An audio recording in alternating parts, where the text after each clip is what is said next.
Icebreaker speech by Megan. Tamas, rhymes with famous. That'll always stick in my mind. That's a great way to remember your name. She will be evaluated today by Linda Snyder, CCCL. So please join me in welcoming... Oh, sorry, you got that. Sorry. How dare you interrupt? No, I'm kidding. So please join me in welcoming Megan for her first Icebreaker speech.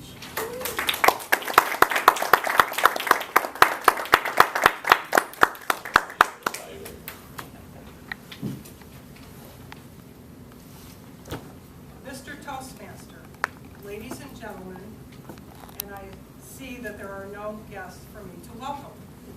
The length of my talk will be approximately 6 minutes. The title of my talk is God's 1997 Dodge Neon. On Monday, May the 5th, I went to a wake at Grace Church to attend the wake of one of my church family members who died tragically in a car accident in Reno, Nevada. My arrival time was approximately 2 o'clock in the afternoon. I left in my vehicle at 2:45 p.m. As I was driving home, the service engine light appeared. It is a cautionary light, and I thought to myself, oh no. Once I parked the car in my apartment complex, I walked to the library, did my computer work. Once I got home, I moved the car from my apartment space to my garage unit. Unfortunately, when I put the key in the engine, the light reappeared. So I knew that the car needed to be checked out. It was too late in the day, so I decided to check on it, to have it checked the next day. So on Tuesday, May the 6th, as I decided to walk to church, because it's just down the road from where I live, Michelle, my neighbor, was pulling into the parking lot. I stopped her and asked, I said hello, she said hello, and I asked her politely if she would be able to drive me to church so I could attend the funeral. As we were driving to church, she instructed me that either AutoZone or O'Reilly Auto Parts would check the engine light for free. I couldn't believe it. I was so happy that I wouldn't have to pay for someone to check the car engine, the car light. I attended the funeral.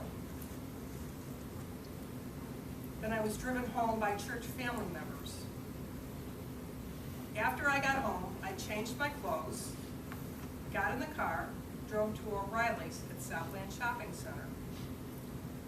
The gentleman behind the counter looked at the car and he gave me this printout. And it says, cam sensor. He then asked me, is it a single cam or a dual cam? I don't know. So I had my owner's manual. I gave it to him. He flipped through it, immediately gave it back to me. Whatever.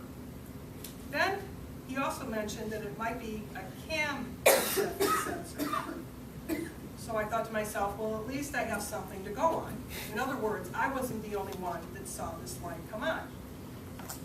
The next day was Wednesday, May the 7th. I decided to contact Inc. It's an organization where I volunteer once a week.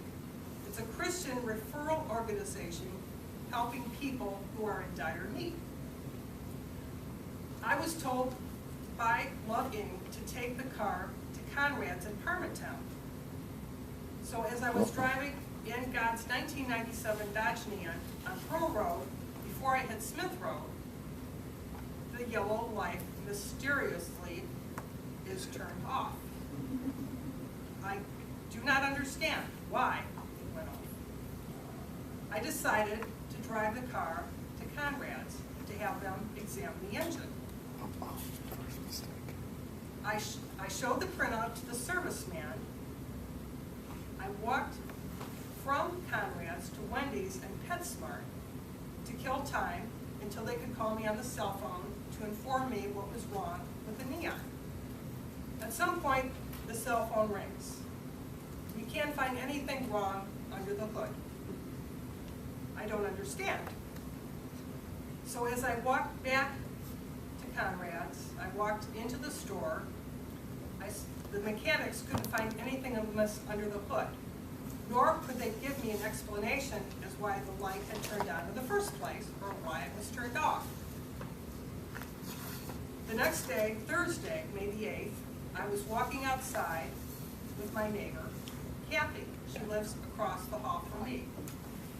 As we walked and talked, I explained to her the former difficulties that I had with the car. She said, "You are so lucky that no repairs needed to be made." I said, "God intervened. Luck had nothing to do with it. God, for whatever reason, turned on the light and then he sovereignly turned it off."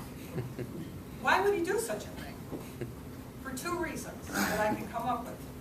The Holy Trinity wanted me to give all praise, honor, and glory in my life to him. And the second reason is that I could share this story with you, my friends, today. In conclusion, I thank you for listening attentively to my story. Mr. Toastmaster,